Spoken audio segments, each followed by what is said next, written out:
2. A nave espacial. A rodovia sobre o mar, estreitas pistas brancas sobre velhas pilastras de concreto, estende-se junto às águas pouco profundas, passa pelo pequeno recife e desaparece na distância. O mar cresceu durante toda a tarde.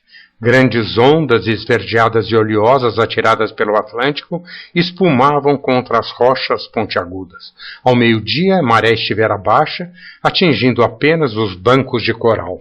Agora, porém, alcançava os blocos de pedra e os prismas de concreto que formavam aquele pequeno recife. Em pouco tempo, a espuma estaria lavando o próprio leito da estrada e mesmo encobrindo-a, com o vento cada vez mais forte. Nuvens espessas como fumaça de óleo escondiam o sol crepuscular sobre o Golfo do México.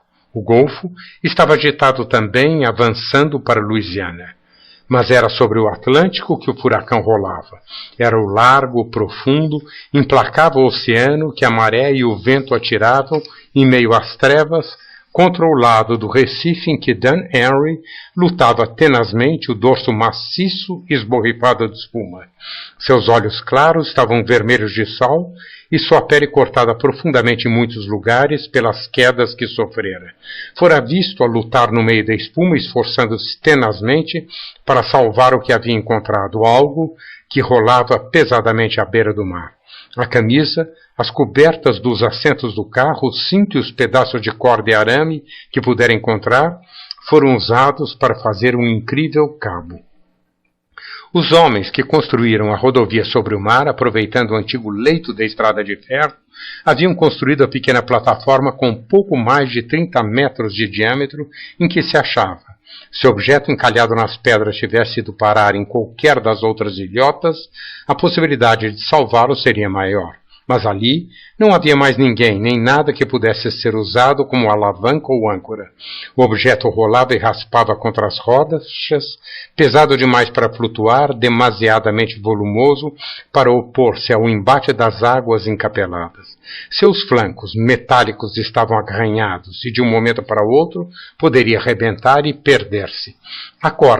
A precária corda enrolada nas duas pontas de metal no nariz do objeto e amarrada na pedra contra a qual ele se chocava violentamente, era usada como se Dan Henry fosse uma aranha e tentasse prender o objeto numa prestada e frágil teia.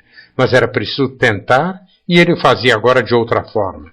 Apoiou os pés num dos blocos de concreto e empurrou as costas contra o outro. Com os músculos tensos, a face contorcida e as mãos unidas, procurava fazê-lo rolar para trás do objeto, embora arriscasse estourar as veias e os músculos. O objeto era maciço, como uma cabeça de turco e do tamanho de 2 homens. Era redondo numa das pontas, onde havia uma longa abertura, parecida com uma boca. 3 grossas barbatanas emergiam dessa curva e estendiam-se até a metade do objeto, e do lado oposto, que era reto, saíam 2 pontas como antenas de um caracol, viradas para adiante, de forma que o estranho objeto poderia ter sido projetado por um canhão ou lançado pelos tubos de um imaginário submarino. Não havia aberturas visíveis, nem juntas, nem escotilhas. Era uma só peça, exceto talvez o tubo da popa, embora músculo e moluscos estivessem se agarrado a ele e os inúmeros choques o tivessem marcado, não estava aparentemente danificado. Dan Henry forçou a rocha, que começara a ceder, mas seus olhos estavam congestionados, os músculos saltavam em súbitas contrações e a respiração queimava como fogo. O mar quebrava contra ele, penetrando-lhe na boca e nas narinas. O vento rugia, e a água cantava nas pedras, explodindo quando avançava, gorgolejando ao voltar. O objeto rolava de um lado para outro, estrepitosamente. Estava cada vez mais escuro. Dan Henry parara seu carro na plataforma ao meio-dia, estacionando fora da estrada numa estreita faixa. Abriu o porta-luvas e retirou o saquinho de leite e o sanduíche que havia comprado em Dallendale, além de Miami, às 10 da manhã. Acendeu um cigarro, desembrulhou o sanduíche e começou a comer. O leite ficara morno no compartimento e tinha um gosto desagradável, mas Dan Henry nunca se importara com o gosto da comida. Não prestou atenção nisso, enquanto mastigava o sanduíche e tomava o leite entre as tragadas no cigarro. Comprara comida ao parar para pôr gasolina e assim que terminasse de comer, seguiria a viagem até Key West. Nada de específico o aguardava lá. Nunca, em nenhum lugar, durante toda a sua vida, alguma coisa o aguardara. Contudo, fosse para onde fosse, seguia diretamente, pois era essa a sua natureza. Era um homem fisicamente avantajado, razoavelmente inteligente, que tirava sua força da convicção de que nada poderia surpreendê-lo. Não exigia mais do mundo. Tinha 30 anos e havia sido empreiteiro de construções, agente policial, sargento da Polícia Militar na Alemanha e motorista de caminhão. Além disso, nascera numa família de condutores de guindastes em Oklahoma e crescera na tradição nômade e autossuficiente do seu pai. Ao ver o brilho fosco do metal entre as pedras, desceu do carro para verificar do que se tratava. Já pensava na sua possível utilidade quando se aproximou do objeto.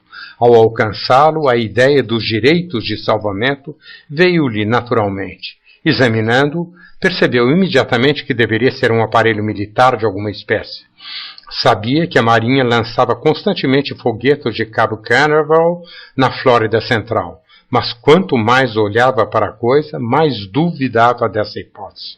O objeto era demasiado maciço, demasiadamente adequado para suportar um ininterrupto castigo a que o mar o submetia, para ser um dos leves e baratos obuses que constituíam os modelos de foguetes. Devia pesar toneladas, e a camada de moluscos que o recobria era bastante espessa. Admirava-se do longo tempo que aquilo estivera flutuando no mar, vogando ao sabor das ondas até que nesta manhã a primeira grande maré o lançasse entre as pedras, onde ficara secando ao calor do sol matinal. Decididamente não sabia o que era aquilo. Foguete, torpedo, obus, o que quer que fosse, tratava-se de algo importante. A Marinha, o Exército, a Força Aérea haveriam de querer ficar com ele para alguma coisa, para alguma pesquisa. Não havia nenhuma marca que lhe indicasse a origem. Se alguma coisa fora gravada em seu bojo, já desaparecera. Começou a pensar em como poderia garantir seus direitos de salvamento até que pudesse encontrar algum poço da Marinha. Ia para Key West unicamente porque possuía lá um amigo que trabalhava na pesca de esponjas marítimas. O amigo não o esperava, não havendo, portanto, qualquer razão para se apressar. Bastara isso para decidi-lo. Além do mais, com o avançar da tarde, o mar e o estranho objeto o aprisionaram. O objeto encontrava-se entre as pedras que marcavam o limite habitual da maré alta, mas o encontraram no período de maré baixa e, mesmo assim, a água já avançava muito acima dele. Notara isso também, mas não poderia imaginar que um furacão se desviara inesperadamente durante a noite, enquanto viajava em seu velho automóvel desprovido de rádio. Somente quando as nuvens escureceram e a água começou a redemoinhar em seus joelhos, como uma matilha de cães famintos, é que observou o oceano. Afastara as pedras menores, empilhando-as de modo a cercar o objeto, e com uma alavanca de pneus raspou uma parte da camada de molúsculos. Era sua intenção deixar claro que alguém estivera trabalhando ali, podendo então sair à procura de um posto. Os raros automóveis que passavam na estrada não paravam, nem diminuíam a marcha. Não haveria mesmo razão nem lugar para estacionarem, pois o carro de Dan ocupava o único espaço disponível. Depois de algum tempo, deixaram por completo de passar. Fora isso, certamente, que o fizera voltar para o carro e tentar improvisar uma corda. A estrada devia ter sido interditada em virtude da tempestade. Por causa disso, não mais abandonaria o objeto. Tornara-se evidente que alguém andara lidando por ali e, se agora o abandonasse, ficaria claro demais que esse alguém se deixara vencer. Não seria mais Dan Henry, se ele fosse embora. O objeto já estava quase que inteiramente encoberto pela água. As ondas chegavam mesmo a quebrar acima da sua cabeça, tentando derrubá-lo. Pior ainda, o objeto ameaçava rolar para fora do cerco de pedras. A plataforma mais próxima ficava a quase 1 quilômetro, embora fosse maior, também não era habitada. O mais próximo lugar habitado era Greyhound Cay. Ponto de parada dos ônibus estava fora da vista. Nesta altura já devia ter sido evacuada. Dan Henry estava só entre a estrada deserta e o grande mar. Apoiou novamente as costas e empurrou o bloco de concreto. Se conseguisse calçar o objeto, nem mesmo a tempestade o arrastaria. Poderia retirar a corda improvisada e recolocar a correia do radiador do carro. Enquanto iria refugiar-se em algum lugar até diminuir a tempestade. O sangue rugia em seus ouvidos e o concreto áspero rasgava-lhe a pele. Uma tosse sufocada explodiu-lhe na garganta. O bloco cedeu um pouco. Dobrou os joelhos e com as mãos para trás, aproveitando o impulso de uma onda, empurrou novamente. O bloco escorregou e, arrastado pela onda, rolou para o meio da água. O objeto estava preso. Poderia balançar e rodar de um lado para o outro, mas não voltaria para o mar. Dan Harry deitou-se numa pedra e, satisfeito, limpou o sangue da boca com a mão. O serviço terminara. Poderia sair dali agora e esconder-se em algum lugar. Após a tempestade, poderia voltar e certificar-se de que ainda estava ali. Então, reclamaria seus direitos num dos pequenos postos ou na grande base naval em Boca Chica. De tudo isso, restaria o dinheiro no bolso. Os cortes e arranhões não seriam mais que cicatrizes. Desamarrou a corda, retirou dela a correia do radiador, deixando o resto perder-se no mar.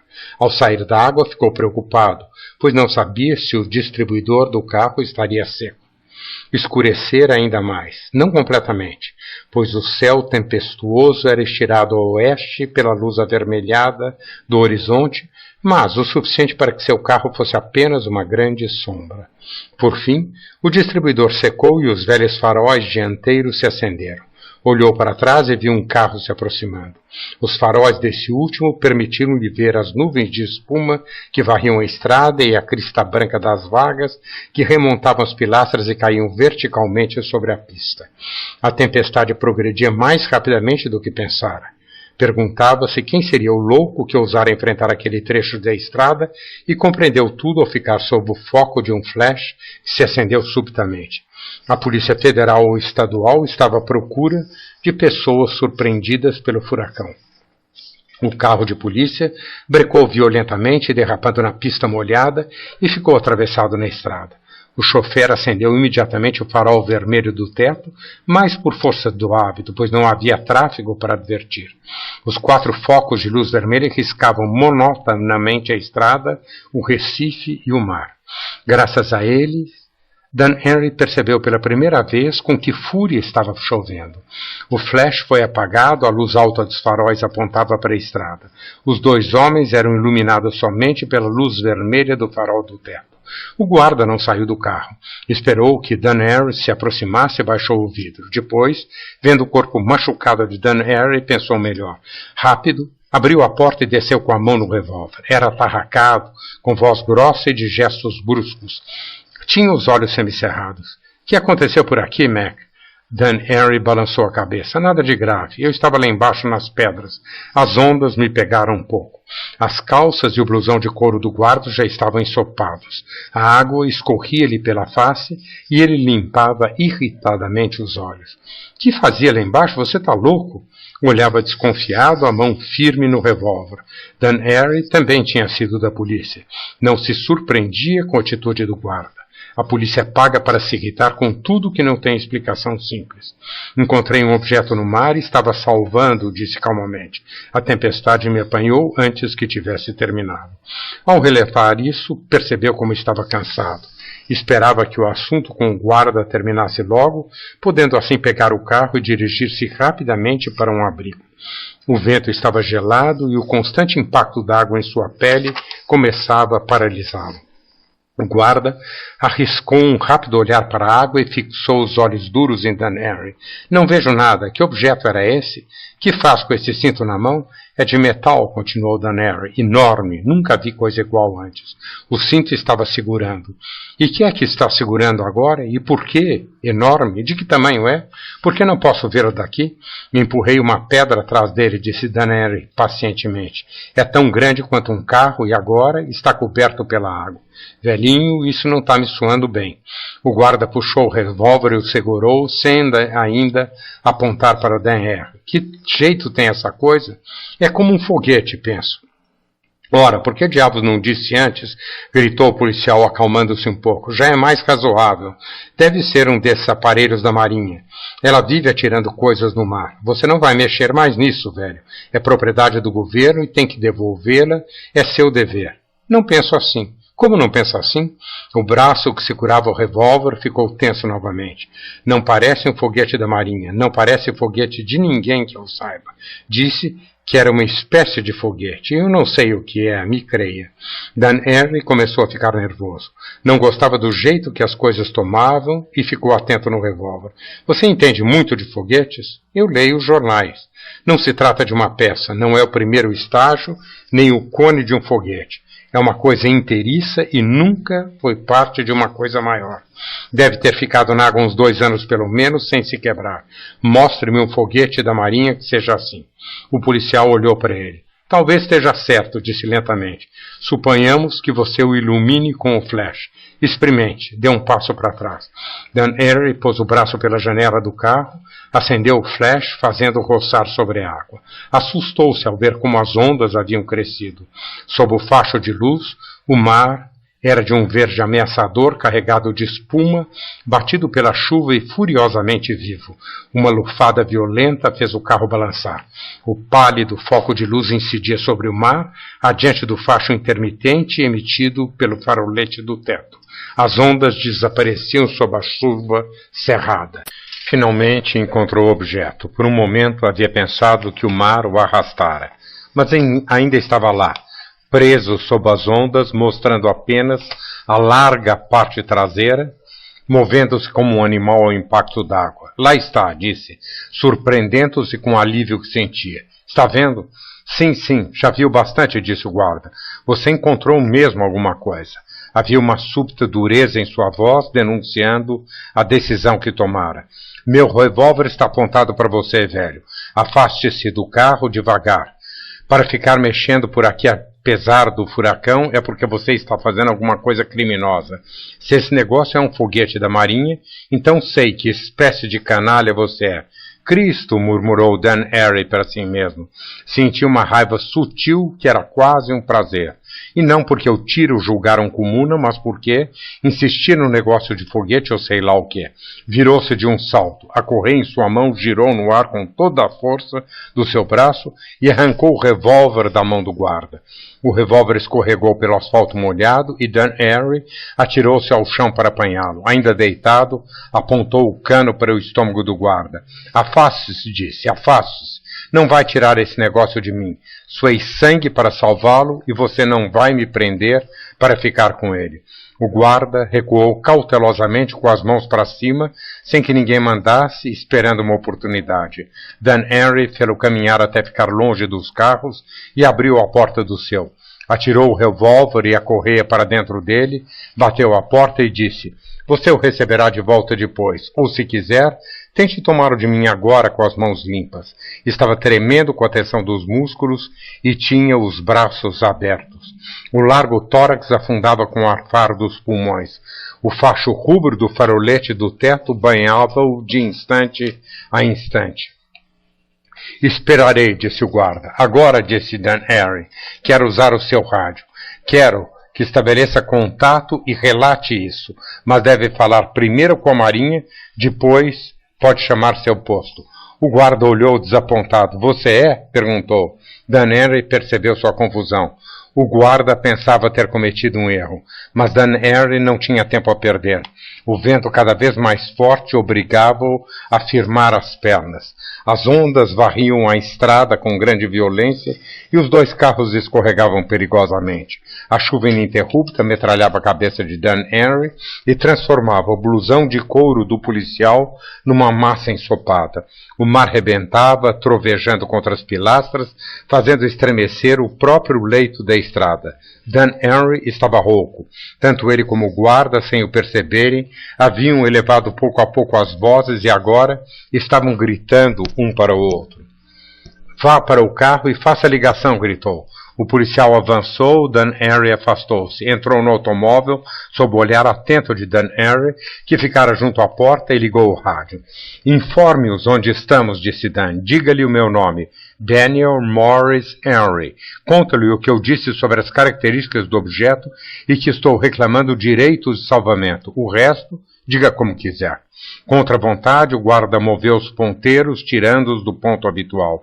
Em seguida, retirou o microfone do suporte e começou a chamar Boca Chica, com voz obstinada. De tempo em tempo, dizia câmbio e ligava o receptor.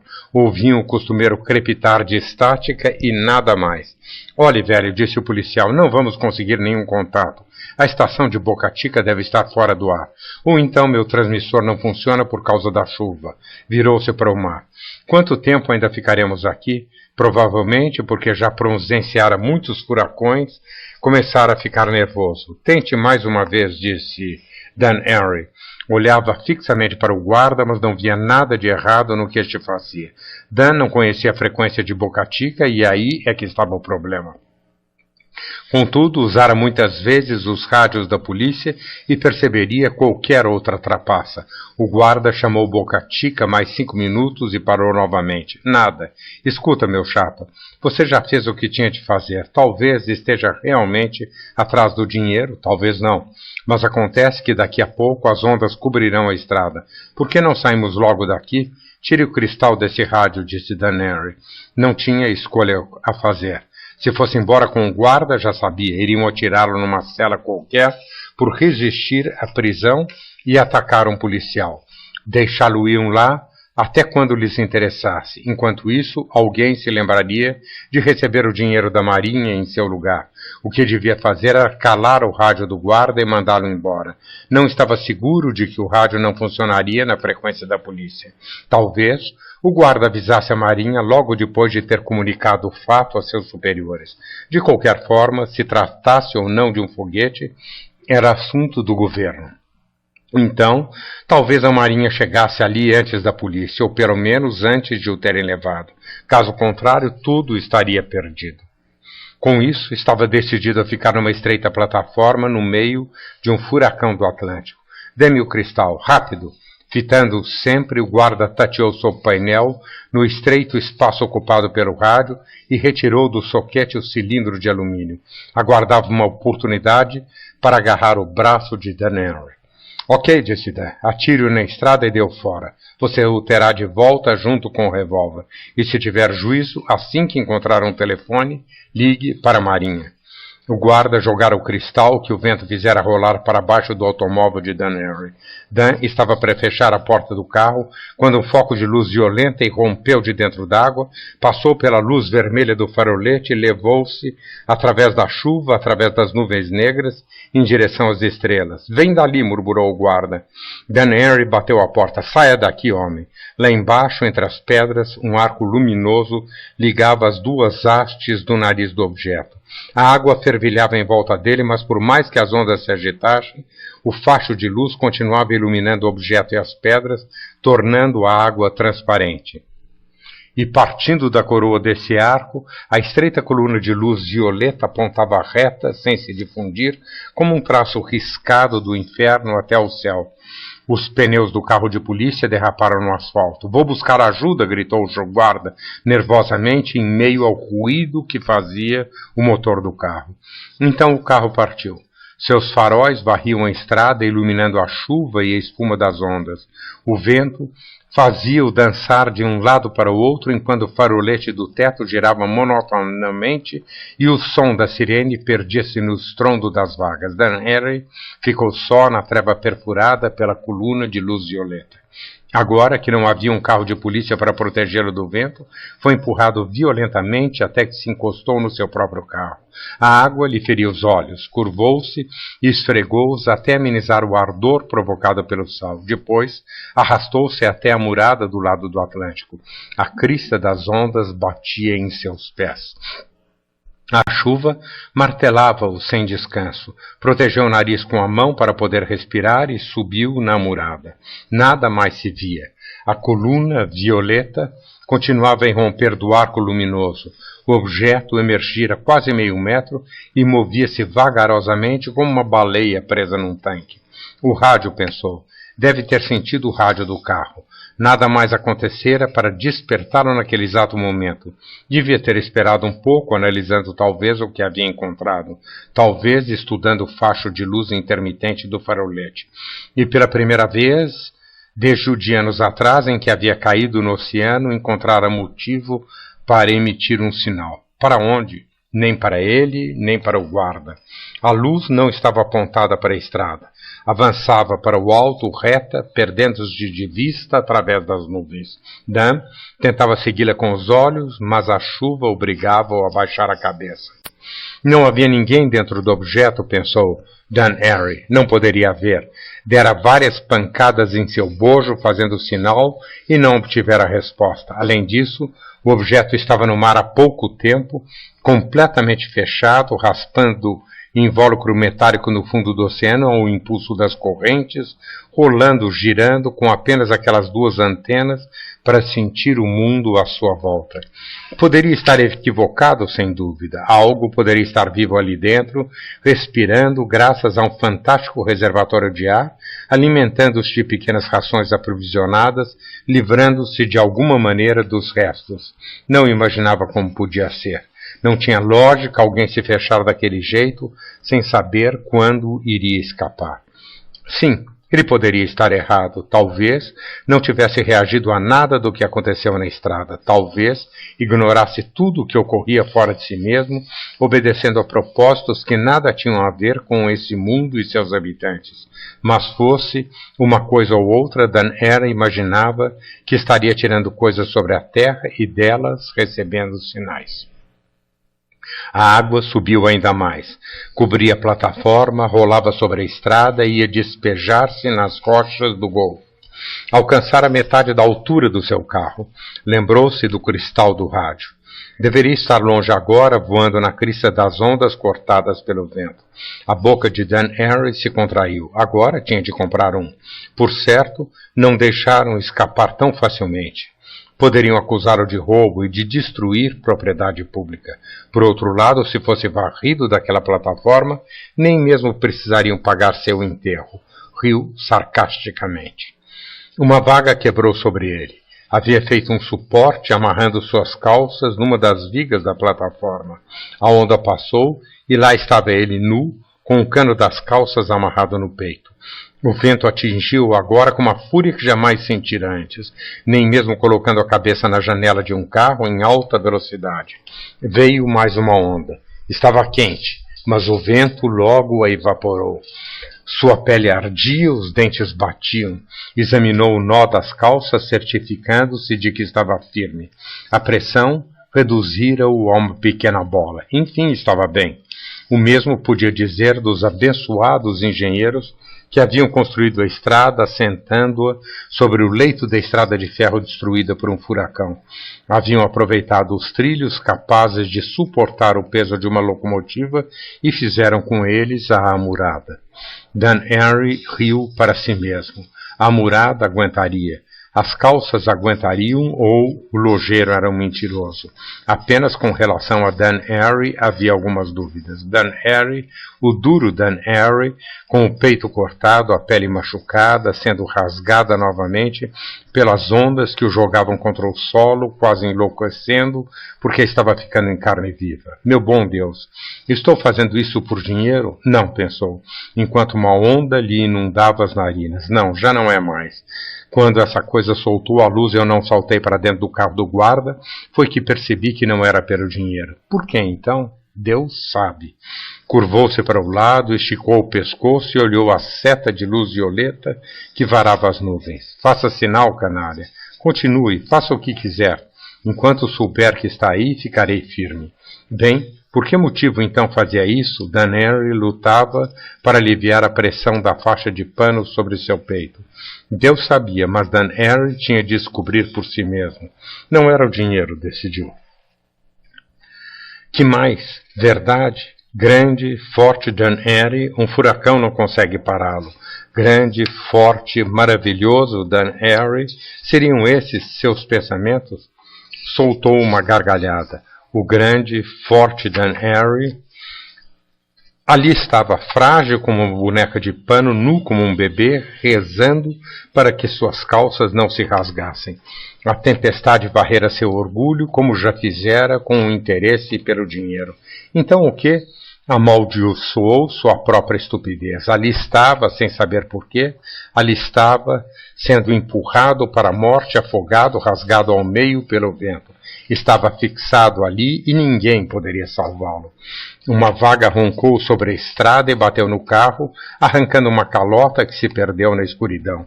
O carro inclinava-se sobre a murada do lado do golfo. A murada cedia ao seu peso e metade do carro estava suspensa sobre as rochas. Uma a uma, as ondas quebravam sobre ele. A murada rangia. Dan Harry, com o olhar parado, a água a escorrer pelas faces, fracamente iluminado pela luz violeta, viu o vento empurrar o carro e romper a murada. As janelas do carro estavam retorcidas, os vidros quebrados. O teto estava sendo despedaçado, o que já acontecera com o cano de escapamento. Ao novo impacto das ondas, a amurada rompeu-se numa das pontas e o carro deslizou para a direita, empinou-se, ficando suspenso à beira da estrada, o radiador desmantelando-se sob a fúria do vento, até ser inteiramente arrancado. Finalmente, o carro rolou sobre as pedras e afundou-se no mar. Terei de comprar um novo revólver para o guarda também, pensou. O vento começava a amainar. As águas hesitavam. As ondas rolavam sobre a estrada vagarosamente, muito mais altas do que quando o vento assoprava, mas de um modo suave. A chuva acalmou. O olho do furacão terminara de passar. Libertou-se do cinto improvisado e ficou de pé. Curvou-se sobre os restos da murada e olhou atentamente para o oceano e o objeto. A coluna de luz perdia-se de vista, reta, pura, precisa. Contudo, o mar encobria completamente o objeto, fazendo um estranho ruído que nada tinha a ver com o rumor das ondas. O ruído penetrava-lhe os ouvidos e o irritava. Tendo acalmado a pressão do vento, as ondas balançavam, chocando-se umas às outras, afastando-se, colidindo outra vez, aguçando as cristas. Dan Harry ouvia o rumor das ondas contra o barranco da estrada. Não enxergava quase nada, escurecera e muito mal podia divisar a ponta das vagas refletindo a pálida luz violeta. O objeto estava completamente oculto e o arco luminoso era apenas um brilho irrequieto sob a água. A coluna violeta parecia nascer da superfície do mar e conservava quase toda a luz comprida em seus limites. Dan Henry sentiu-se zonzo. Fazia um calor sufocante. A umidade pegajosa penetrara em seus pulmões e o abalara. Levantou a cabeça. As nuvens amontoavam-se no céu, deixando entrever as estrelas de espaço a espaço. Ouviu-se um som agudo e um círculo coruscante de chama azul desceu velozmente pela coluna de luz. Provinha do céu e, ao atingir a água, ouviu-se novamente o som e outro círculo, dessa vez partindo do arco luminoso, subiu pela coluna, fazendo a água borbulhar. A coluna violeta estremeceu, e um halo vermelho formou-se em torno da sua base e começou a subir vagarosamente. Quando atingira 50 metros acima de Dan Henry, dividiu-se, deixando atrás de si um anel mais estreito que manteve a mesma velocidade e aumentou a sua, até se dividir outra vez e novamente acelerar, e assim perdeu-se de vista, deixando para trás uma corrente de anéis menores que se moviam lentamente. Ficaram suspensos no ar como um caminho para as estrelas. Então foram desaparecendo e a coluna violeta apagou. O céu estava completamente vazio. O objeto estava imóvel sob a água. Dan Henry piscava os olhos, ferido pelas luzes. Estava escuro como breu e mal podia ver a espuma branca das ondas que rebentavam nas rochas. Vindo em sua direção, faróis cortavam a noite. Sobre eles girava uma luz vermelha. O carro de polícia estava coberto de folhas molhadas e pequenos galhos de palmeiras. O guarda brecou atrás de Dan e abriu a porta. Deus do céu, ele ainda está aqui. Não foi embora, disse para alguém sentado ao lado dele. Que aconteceu? Perguntou a Dan Henry. Que negócio era aquele das luzes? Dan Henry olhou para ele. Fez o que eu pedi? Murmurou. Sim, fiz. Fui para um posto de observação da Marinha. O telefone não funcionava e não pude chamar meus superiores. Encontrei esse cientista da Marinha. Trouxe-o comigo quando o olho do furacão passou. Ele acha que temos ainda uns 20 minutos antes que a outra ponta do furacão chegue aqui. O outro homem descera do automóvel. Era magro, faces angulosas e usava óculos sem aro. Vestia um terno de tropical barato e mal feito. Olhou para o rosto vermelho de Dan Henry e perguntou: Está bem? Sim. O homem enrugou a testa. Trabalho no posto de observação de satélites que fica ao norte daqui. O que era esse objeto? Está lá embaixo, responderam ao meu sinal. Entenderam e apagaram. Pelo menos é o que eu penso. Pensa, não é? Pois talvez esteja certo. De qualquer maneira, não dispomos de muito tempo. Comunicarei o fato para o comandante do Distrito Naval tão logo os telefones voltem a funcionar, mas gostaria de dar uma olhada nele. Poderemos perdê-lo. Não perderemos, retrucou Dan Henry. O professor olhou fixamente. Por que está tão seguro? Eu calcei, respondeu Dan com ênfase. Quase me arrebentei, quase me afoguei para bloqueá-lo. Tomei o revólver de um guarda para poder ficar aqui e fiquei.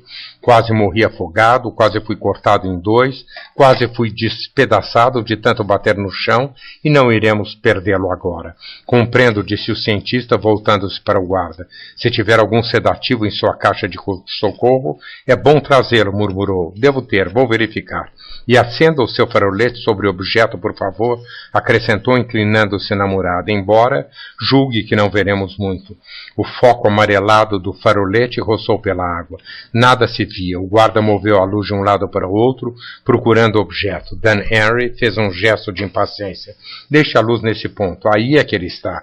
Mas não estou vendo nada. Está aí, disse Dan Henry. Não fiquei aqui todo esse tempo à toa.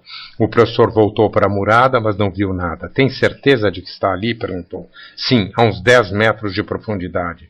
Bem, suspirou o professor. Descreva-me o melhor que puder tudo o que aconteceu. Creio que se trata de um foguete sonda, disse Dan Henry.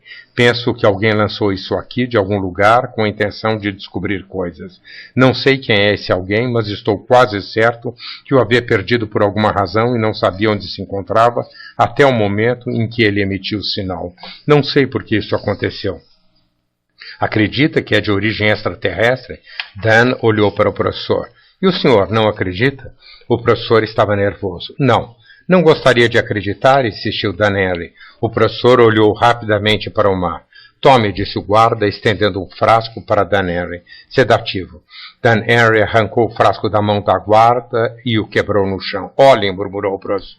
Levantaram as cabeças. Algo enorme, largo e multialado recortava-se francamente contra a luz das estrelas.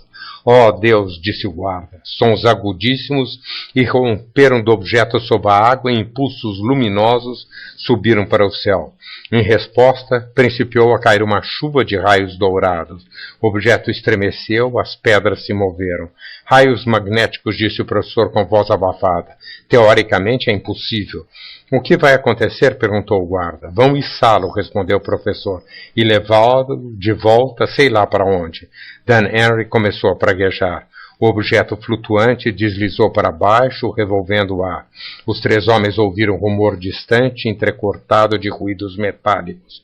O objeto dentro d'água tentava elevar-se, lutando contra as pedras. É melhor nos afastarmos, disse o professor. O rumor tornava-se cada vez mais forte. O guarda e o professor recuaram para o carro. Dan Henry, porém, não o fez. Contraiu os músculos e saltou para a água. Nadou furiosamente, enfrentando as ondas que o submergiam, batendo os pés com firmeza. Mas a força que atraía o objeto acalmara o mar à sua volta.